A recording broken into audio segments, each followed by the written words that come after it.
An alcoholic?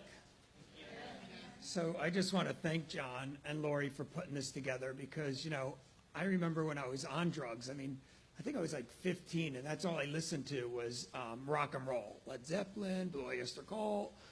All those good, oh my God, the best music ever. I still love it. But to be able to put it together and still have fun and recovery, that's why we're all here. Are we going to get sober to not have fun? We're here to have fun. And listening to music and having a good time, it's so important. And like John said, I remember the day when I got the call from him, and he's like, do you want to do a interview on my radio show? And I was like, absolutely, I'll do that. And then he was like, you want to do an intervention on the radio? I was like, what? I was like, I never did that. I'll try it, of course. So when we did it, and then he got a hold of me a few years back, and he said, that guy's still sober.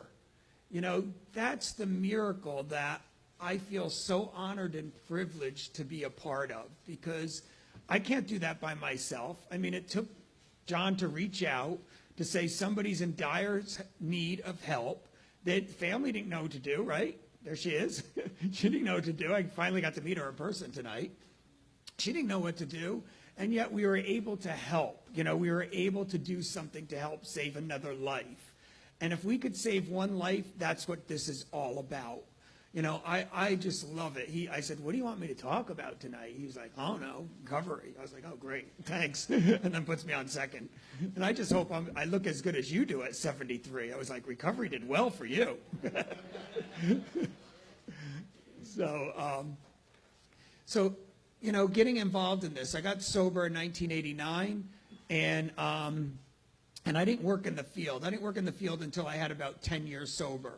When I got 10 years sober, somebody asked me to answer phones at a treatment center, and the family members were calling and saying, oh, how do I get my son into treatment? How do I get my husband into treatment?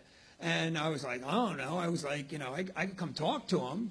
And the first intervention, well, it was a 12-step call, but, I thought I was doing an intervention. And the guy was on crystal meth and in psychosis, in his bedroom with a weapon. And he was like, and the mom and dad are outside, and they're from, I don't even know what country they were, but they barely spoke English. And they're like, just get him out of here, get him out of here. And I was like, what do you want me to get him out of here? He's got a gun. I was like, are you crazy? And so, I said, oh, okay, I'll help him. So I'm calling him to his phone in his room. We're going back and forth. And I finally get him to, come out, but he runs out the back door and goes into the garage. He has a BMW convertible, and he couldn't open the garage door opener because he kept hitting it, and it broke in his hand. So then he went through the garage door. The garage door is on top of his convertible, and by now there's helicopters because we called the police, and there's helicopters out looking for, it was a big mess. But that was my first, what I thought was an intervention, but it was a nightmare.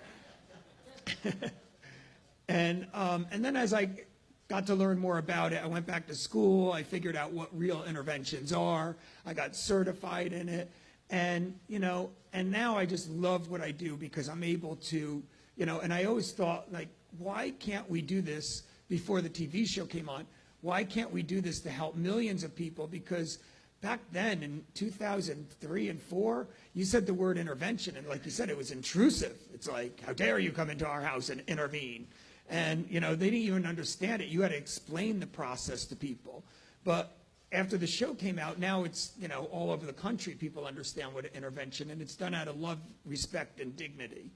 And, going from there and where we're at today with the intervention process, and where we're at helping people get into recovery has just blossomed. We're light years ahead, but yet we're still not doing a great job. That's the negative part. We're still not doing a great job. We still have a long ways to go. 3-4 years ago, I went to Joint Commission with a bunch of my colleagues, and we flew to Chicago in the winter, and we met with them, and we were like, why don't you have intervention and case management accredited with Joint Commission?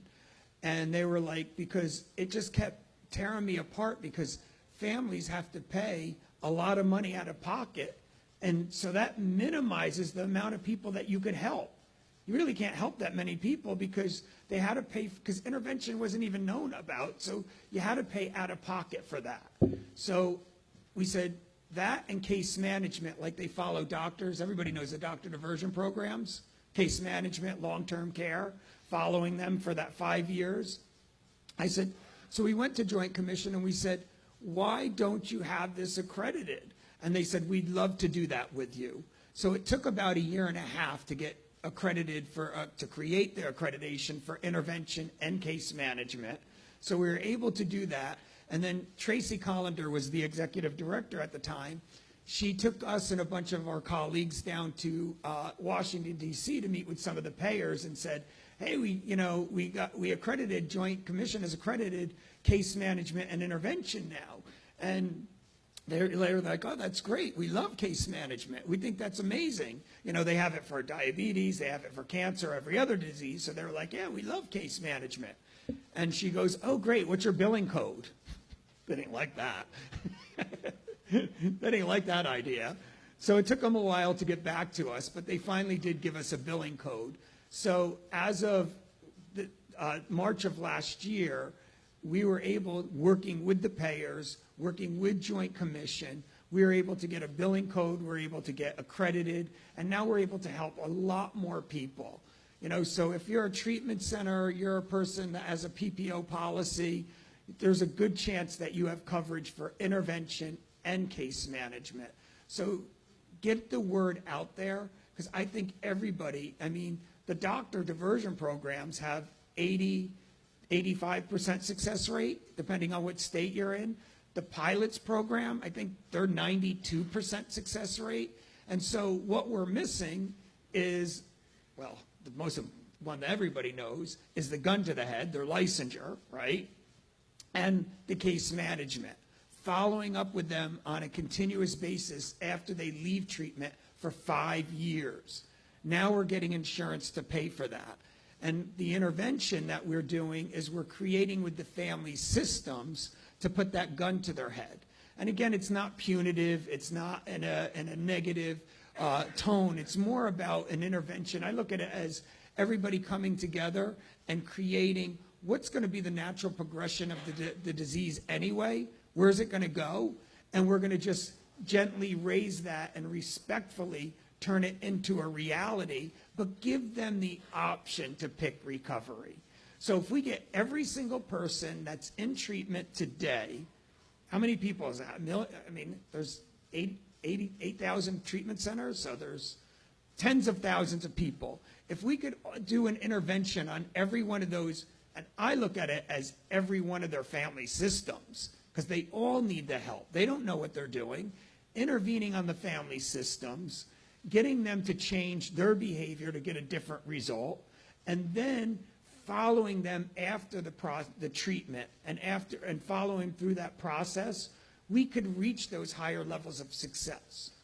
So I just hope that as many people get out there and they do this, they help save more lives, because insurance is now paying for it, and we're always showing people how to do it. So if you want to contact me, Eric, where's our information? Email Eric. No. But no, just, email us. We'll be there tomorrow. Get a hold of us. We want to show everybody. I can't do the case management or interventions for all these people. I need all of you to get out there and do this, and we'll show you how to do it. So with that, thank you so much for being here. Really appreciate it. I'm excited for tomorrow.